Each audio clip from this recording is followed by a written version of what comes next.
Bom, vamos ver agora os últimos tópicos relacionados a algumas definições e algumas questões aqui relacionadas a tecnologias que serão necessárias para nós conseguirmos calcular de forma satisfatória o espectro. Tá?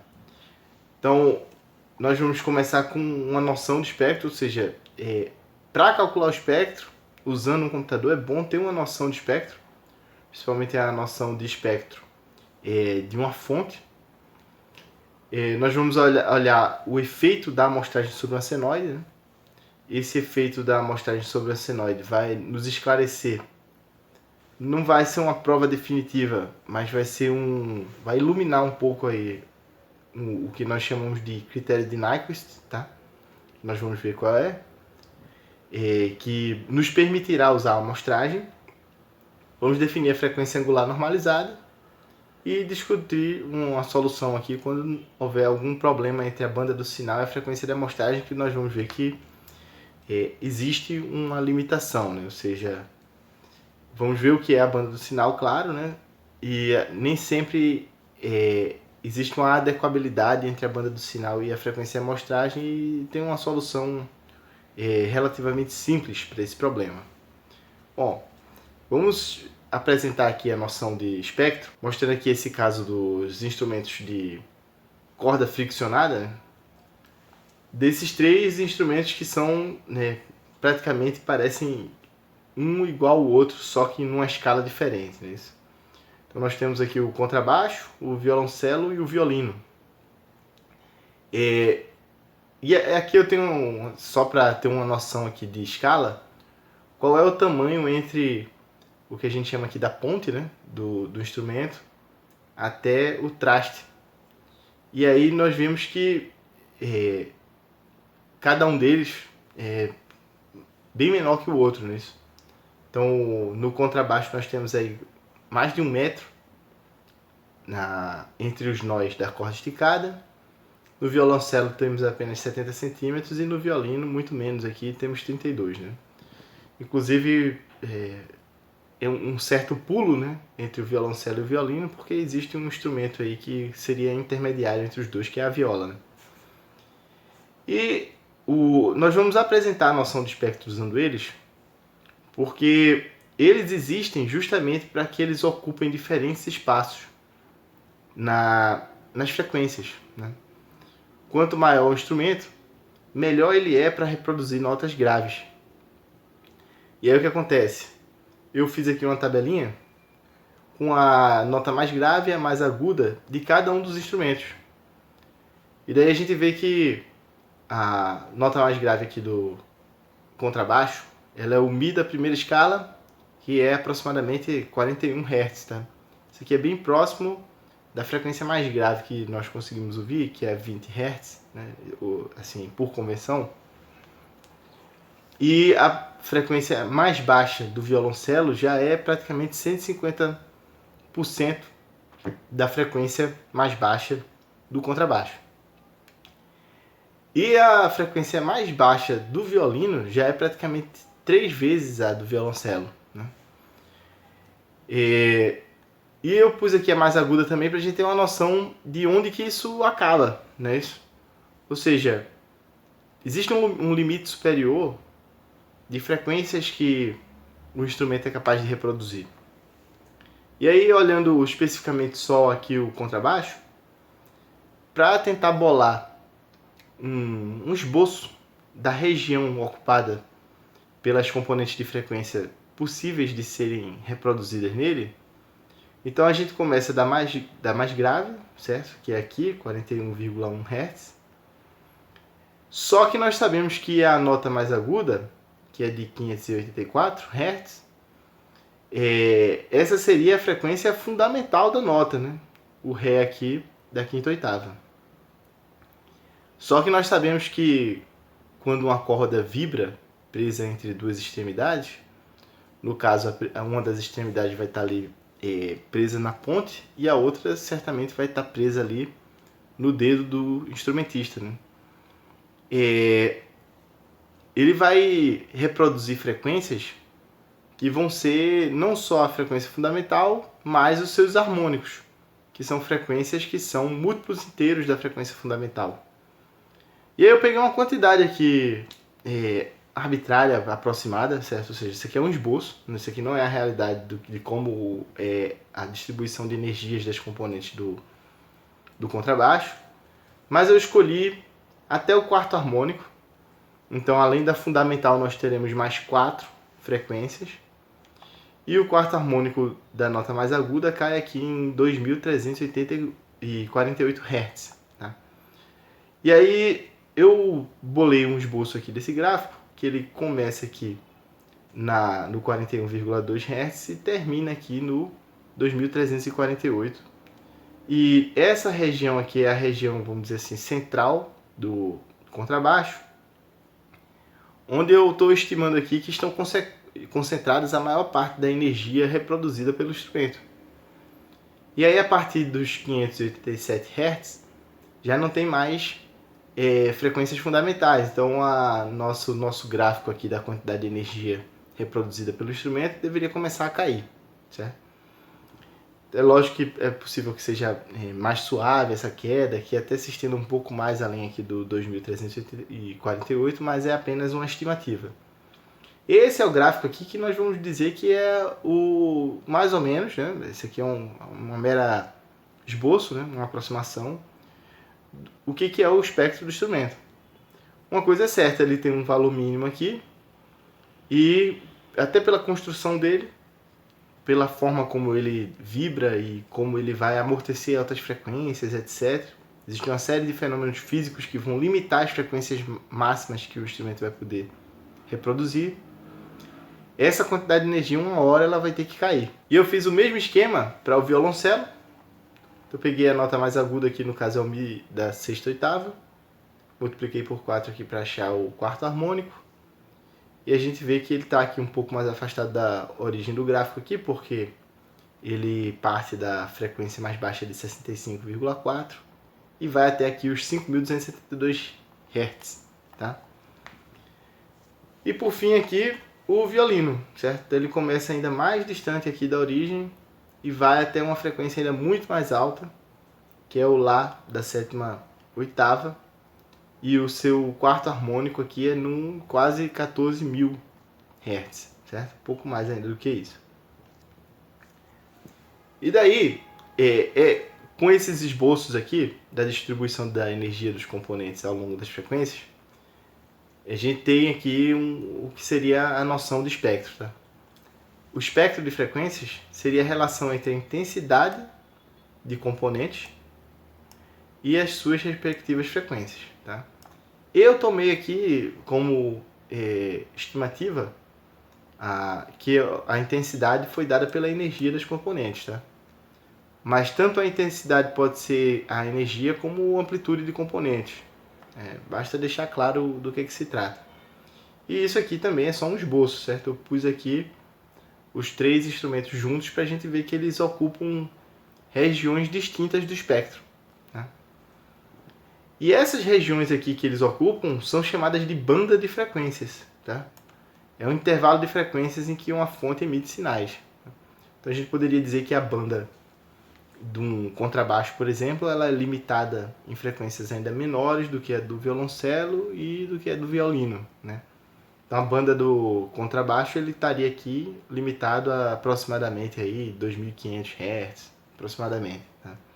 Enquanto que a do violoncelo poderia chegar até o dobro disso e aparentemente o violino até o triplo, né? E essa noção aqui é importante porque a gente vai usar essa noção da banda, principalmente a noção da frequência máxima, tá? Ou seja, eu nem discuti muito aqui a frequência mínima, mas também existe um início dessas frequências mais baixas, né? E a gente vai usar essa informação para concluir qual deve ser a frequência de amostragem, porque existe uma relação entre eles. Tá? E essa relação ela pode ser estabelecida mais ou menos aqui por essa conta, tá? Essa conta ela ajuda, ela não é uma prova definitiva, existem outras provas teóricas definitivas, mas essa aqui já dá pra gente esclarece uma coisa aqui, tá? Então, nós iniciamos aqui com esse cosseno de 2πf tsn, certo? Lembrando que isso aqui é o quê? N vezes ts é o tempo, né, o momento no tempo, no instante de amostragem. Então, eu estou fazendo aqui t igual a nts. Ou seja, estou limitando os instantes de tempo para aqueles que coincidem com os instantes de amostragem. E pela paridade da função cosseno, nós sabemos que o cosseno de 2πf tsn é igual ao cosseno de menos 2πf tsn, certo? E o que eu faço a partir daqui é apenas manipulação algébrica, usando mais uma propriedade aqui, que é a periodicidade do cosseno. E se eu tiver aqui cosseno de qualquer coisa, vai ser igual a cosseno de qualquer coisa mais 2π vezes o inteiro. E eu usei como inteiro o próprio n aqui, né? Então coloquei aqui o mesmo ângulo aqui de cima e pus aqui 2πn. E aí, a partir daqui é apenas manipulação algébrica, certo? Pus aqui o 2π em evidência, o n também, só que pus aqui só por um critério de ficar similar com a expressão que a gente vai obter no final, parecida com a expressão que a gente tinha no começo. Pus o n no final e o 2π no começo. E aí, o que resta aqui? Resta menos FTS aqui, do primeiro termo, menos FTS, e 1 no segundo termo. Então aqui nós temos 1 menos FTS. E aí o que eu fiz? Eu pus também o TS em evidência, só que como esse termo não tem TS, ele ficou aqui 1 sobre TS, que é TS sobre TS é a mesma coisa que 1, né? Menos o F, certo? Então daqui para cá eu pus o TS em evidência. E aí veja só, se o TS é o período de amostragem, 1 sobre TS é o que a gente chama aqui de frequência de amostragem, tá? Então o Fs igual a 1 sobre TS é a frequência de amostragem.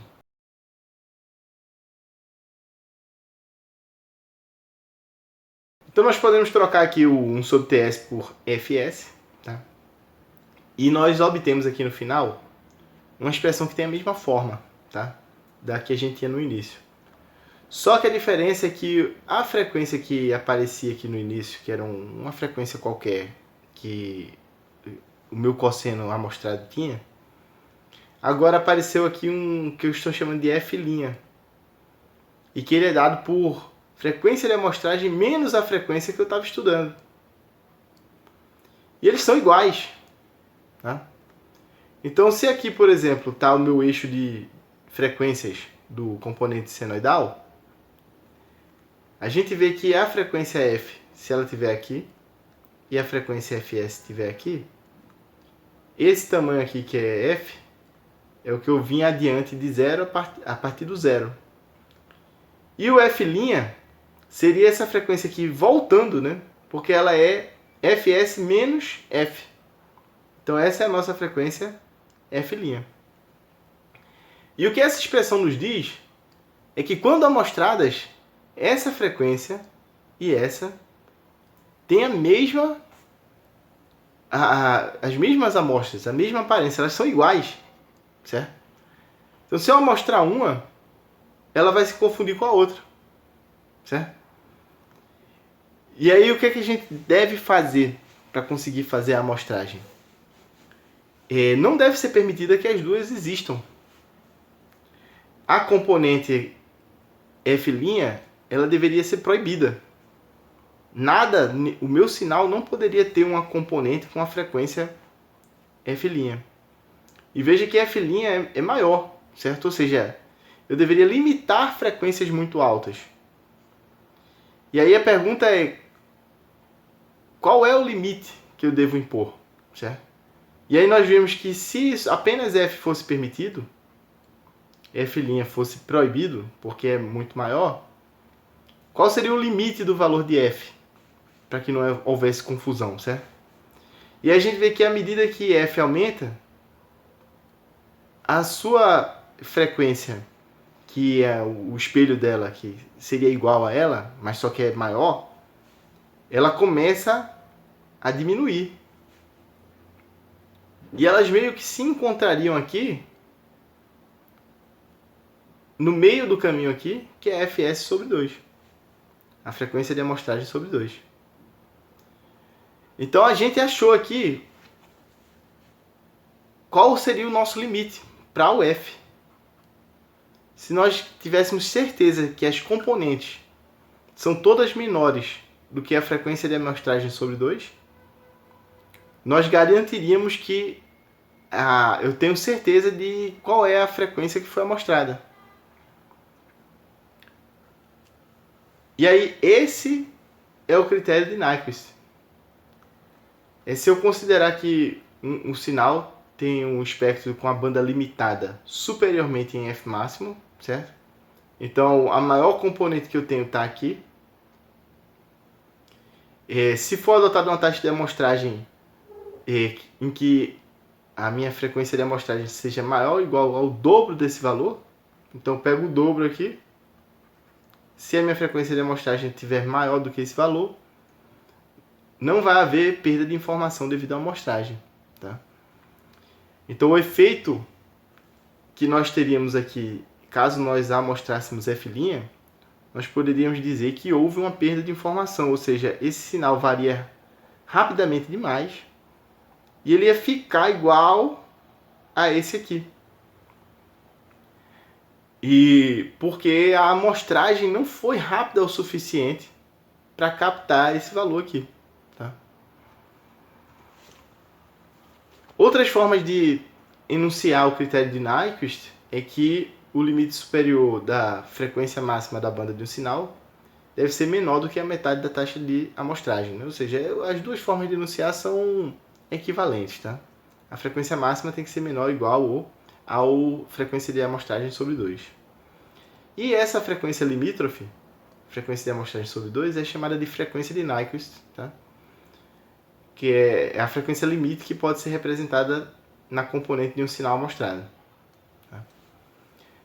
E apenas para ilustrar aqui, para não ficar muito vago, vamos ver efetivamente um caso particular em que isso acontece e ver que efetivamente as amostras se confundem. Vamos pegar aqui o nosso amigo Python. Vamos escolher aqui uma frequência de amostragem aqui, por exemplo, 200 Hz.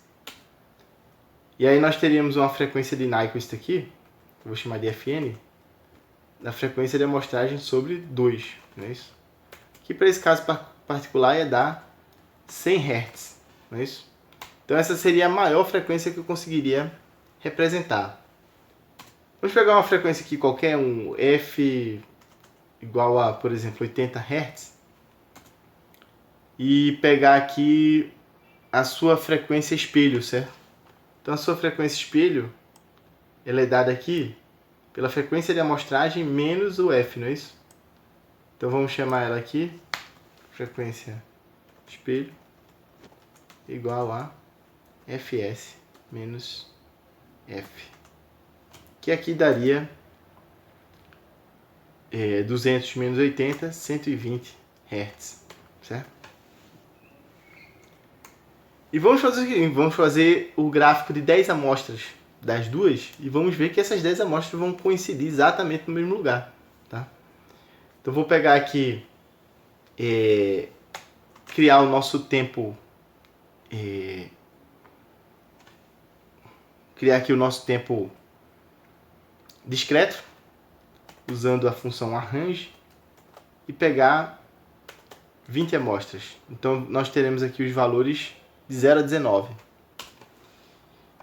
Vamos pegar aqui também a nossa período de amostragem, que é o nosso frequência de amostragem sobre 1 sobre a nossa frequência de amostragem. E para que nós possamos depois construir a escala de tempo aqui, então o tempo das amostras vai ser igual, vou pôr aqui tempo amostras, vai ser igual a n vezes o período de amostragem. Né? Então os valores de n estão numa matriz. E essa matriz vai de 0 até 19. Então n vezes ts também vai dar uma matriz em que os valores vão de 0 até 19 vezes ts. Né? Então nós temos aí o nosso eixo do tempo. Vamos calcular aqui a senoide limitada aqui. Então vou botar aqui o cos 1 igual a cosseno de 2 vezes π vezes f vezes o nosso NTS aqui, que é o tempo das amostras, não é isso? T amostras.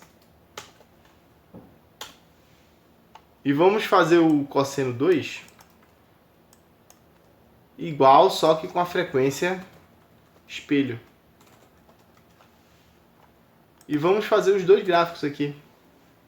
Então, para isso, eu estou usando aqui várias funções do NumPy, não é isso? Então, nós precisamos aqui de importar NumPy. Vou importar tudo dele.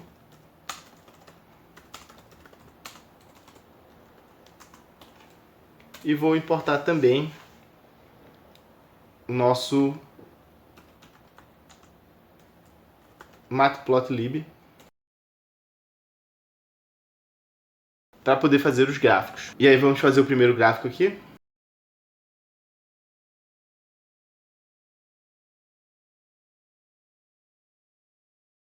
Vamos fazer nosso segundo gráfico e vamos exibir. Pequeno erro aqui. Bom, ele fez os gráficos aqui superpostos e fez com linhas, né? Vamos só tirar as linhas aqui. Eu vou pôr um gráfico azul com traços, com círculos, e o outro gráfico eu vou fazer vermelho com X. Então o que é que nós estamos vendo aqui no gráfico? Que toda amostra, vou dar um zoom aqui numa amostra, tem tanto um X vermelho quanto uma bola azul. Todos eles. Então não existe nenhuma bola azul só e nenhum X vermelho só. Ou seja, todas as amostras do cosseno 1 coincidiram com as amostras do cosseno 2. Tá? E aí vamos fazer mais uma coisa para ver por que isso aconteceu. Tá? Então a gente viu algebricamente porque aconteceu. Vamos ver agora graficamente. Então eu vou criar aqui mais um tempo aqui como se fosse um tempo contínuo, que nada mais será do que amostras de tempo muito mais concentradas do que as amostras de tempo que eu peguei para fazer esse gráfico, para simular uma espécie de tempo contínuo. Uma vez que eu só peguei 20 amostras aqui, se eu pegar, sei lá, 1000 amostras aqui, vai ficar com 10 vezes mais amostras do que eu tenho para o caso que eu estou estudando a amostragem efetivamente. Então vai parecer que o segundo gráfico vai estar com a linha contínua, enquanto que o outro tem apenas amostras. Então com 20 amostras, o maior valor que o meu T assume é 19 vezes TS. Então eu vou fazer aqui linearmente espaçados de 0 até 19 vezes TS e vou colocar 1000 pontos.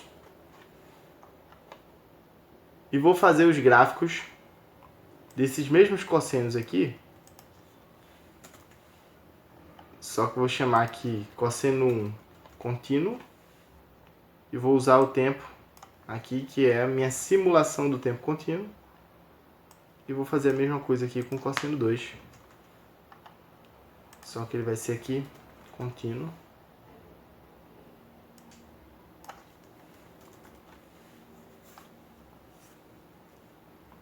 E para diferenciar bem aqui, eu vou pôr esse primeiro gráfico aqui na forma de stem. E vou pôr aqui os gráficos contínuos em linha contínua. O primeiro deles eu vou colocar vermelho, tracejado. E o segundo, vou pôr verde, tracejado. Então aqui estão os nossos gráficos. Nós podemos ver o que está acontecendo.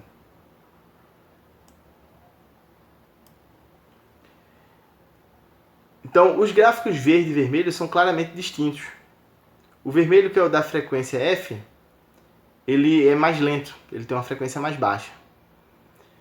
Enquanto que o verde tem uma frequência um pouco mais alta. E o que acontece é que, nos momentos das amostras, eles estão coincidindo. De modo que quando eu amostro os dois, eu amostro coincidentemente em posições em que eles, apesar de serem gráficos distintos, eles estão se encontrando naqueles pontos. Então eu espero que graficamente e analiticamente, aí, nós fizemos algebricamente, tenha sido suficiente para entender o problema que nós temos aí quando nós fazemos amostra de senoides. Esse problema que nós apresentamos é o que ocorre quando o critério de Nyquist não for respeitado, certo? Quando o critério de Nyquist não é respeitado, nós dizemos que ocorreu subamostragem. O nome desse erro que aparece é o que a gente chama de aliasing, tá? É o erro resultante da subamostragem. Nós devemos evitar que ocorra aliasing, tá? Vamos mostrar mais na frente algumas formas de evitar isso. Antes nós vamos apenas ver aqui essa definição, tá? Porque nós vamos começar a usá-la a partir da próxima aula, com frequência, que é a definição de frequência angular normalizada. Nós vimos que como argumento das nossas funções senoidais, aparece sempre aqui um termo que é uma frequência angular multiplicada pelo tempo. Então, radiano por segundo vezes tempo. E nós vimos que nós vamos encontrar muito o tempo em instante de amostragem, que é igual ao NTS, certo? E aí, se nós rearranjarmos esses termos aqui, nós conseguimos juntar o ômega com TS e separar do N. Por quê? Porque essa variável N, ela vai ser a nossa variável de tempo discreto, certo? Ou seja, ela vai representar o tempo. E ela é adimensional, ela ordena as amostras. Então ela teria a unidade de amostra, né? Amostra 0, amostra 1, amostra 2, etc. E aí o que acontece? Esse multiplicador aqui, ele, se eu fosse olhar dimensionalmente o que é que nós temos aqui, nós temos originalmente tempo em segundo, frequência angular em radiano por segundo.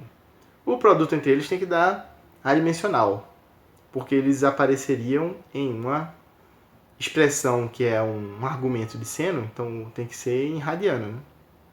Que é um adimensional. Eu já coloquei aqui um adimensional separado, que nós podemos considerar que a unidade dele é amostra. E o ômega está em radiano por segundo, e o período de amostragem a gente pode considerar que ele está em segundo, né? Ou, como ele é um período, seria um segundo por ciclo, né? E a gente já viu aqui que o ciclo é a coleta da amostra. Então ele poderia estar aqui em segundo por amostra. Então quando eu fizer a multiplicação aqui de radiano por segundo por segundo por amostra, nós teríamos aqui um adimensional aqui que teria unidade de radiano por amostra, né? Então, o multiplicador ômega-TS seria unidade de radiano ou radiano por amostra. Ele é um adimensional, tá? Esse multiplicador aqui é o que nós vamos chamar de frequência angular normalizada, tá? E nós vamos utilizar para ele a letra W, tá? Então, nessa fonte aqui, o ômega e o W são muito parecidas, tá? Mas dá para notar aqui algumas diferenças, que é essa floreio que tem aqui para baixo, e ele é um pouco mais concentrado, né? Esse W, ele é frequência angular normalizada pelo período de amostragem, tá? Então, quando eu normalizo a frequência angular pelo período de amostragem, nós temos a frequência angular normalizada. E nós podemos reescrever o critério de Nyquist, né? Já que o critério de Nyquist diz que a frequência de amostragem tem que ser maior ou igual a 2 vezes a frequência máxima do sinal. Nós podemos reescrever a frequência máxima do sinal em termos da frequência angular máxima, que seria a frequência angular máxima sobre 2π, já que a relação entre frequência angular e frequência é a frequência angular igual a 2π vezes a frequência, não é isso? E escrever a frequência de amostragem como sendo 1 sobre o período de amostragem. E rearranjando os termos aqui, nós conseguimos isolar aqui o produto entre a frequência angular máxima multiplicada pelo período de amostragem, que é a frequência máxima normalizada. E essa frequência máxima normalizada vai ter que ser menor ou igual a π. Tá? Então, a maior variação angular por amostra, já que a frequência angular normalizada ela poderia ser interpretada como sendo em radiano por amostra, é uma variação angular de π. Tá? Então esse resultado é interessante, porque π é a meia volta, não é isso? Seria o máximo do giro ali daquele movimento circular que a gente viu, que é capaz de descrever ali, nos dá uma noção de como funcionam as funções seno e cosseno. É o máximo giro, a máxima defasagem que pode haver entre uma amostra e a outra. E aí nós poderíamos ter esse novo formato para enunciar aqui o critério de Nyquist, que é dizendo que o limite superior W máximo da banda normalizada de um sinal deve ser menor do que π. Tá? E para concluir, vamos supor agora esse esquema aqui, tá? Em que nós temos aqui o nosso sinal e que ele tenha uma banda que se estenderia para além da metade da frequência de amostragem. Tá? Então, quando eu pegar esse sinal e passar por um sensor, nós obteríamos aqui nossa representação elétrica, né, desse nosso sinal. E o ideal é que não houvesse perda aqui, né, entre a banda do sinal original e a banda do sinal no formato elétrico. E aí o que eu posso fazer? Eu posso utilizar o que em eletricidade nós conhecemos como filtro. Tá? Então o que o filtro faz? Ele vai remover frequências. Tá? E aí eu posso remover frequências usando a característica do filtro que a gente chama de frequência de corte. Tá? Então se eu usar uma frequência de corte menor do que a frequência de amostragem sobre 2, eu vou forçar com que eu tire as frequências que causariam problemas com subamostragem. Mas o impacto disso é que eu gero um novo sinal aqui, que eu estou chamando aqui de velinha, e claramente aqui o espectro de velinha vai ser diferente do espectro de VDT, tá? A partir da frequência de corte. Só que eu tenho certeza de que a informação restante após a filtragem ela vai ser adequadamente amostrada. E aí é esse sinal aqui que eu passo no conversor, tá? De analógico para digital. E aí o que acontece? Eu garanto que não tem aliasing, mas eu preciso garantir aqui que a informação perdida ela não era de interesse, tá? Vou dar um exemplo simples disso aqui, que é, por exemplo, o apito de cachorro, certo? O apito de cachorro ele tem frequências que para nós são inaudíveis, mas ele também é um tipo de frequência, um tipo de sinal que é uma onda de pressão. Então esse X de T aqui, ele poderia conter, por exemplo, um apito de cachorro e uma pessoa falando. Se eu estiver estudando apenas a pessoa falando, e ela está em frequências sonoras, não me importa que eu tire um apito de cachorro, certo? Um ultrassom daqueles sinais, porque eu não vou precisar desses sinais de ultrassom que também são ondas de pressão no meu estudo. E aí eu posso filtrar as altas frequências que conteriam os componentes do apito de cachorro, tá? Tipicamente, inclusive, para esse caso em particular, os microfones comuns, eles não funcionam para todas as frequências, tá? Então o próprio sensor já tem um filtro meio que embutido no próprio funcionamento, a limitação física dele, tá? Então o próprio microfone já filtra o ultrassom, tá? Então você já teria aqui o filtro e o sensor junto. Você já estaria apto para colocar o microfone comum comercial ligado diretamente ao conversor analógico digital. Tá? Mas é importante saber isso aqui, né? Que se porventura não for o caso, e você souber que ali existe um sinal com frequências que poderão prejudicar a frequência de amostragem, e é óbvio que você tem que ajustar a frequência de amostragem para a sua aplicação, né? Você poder, por exemplo, para estudar a voz, vai ter que adequar a frequência de amostragem às máximas componentes de frequência presentes na voz.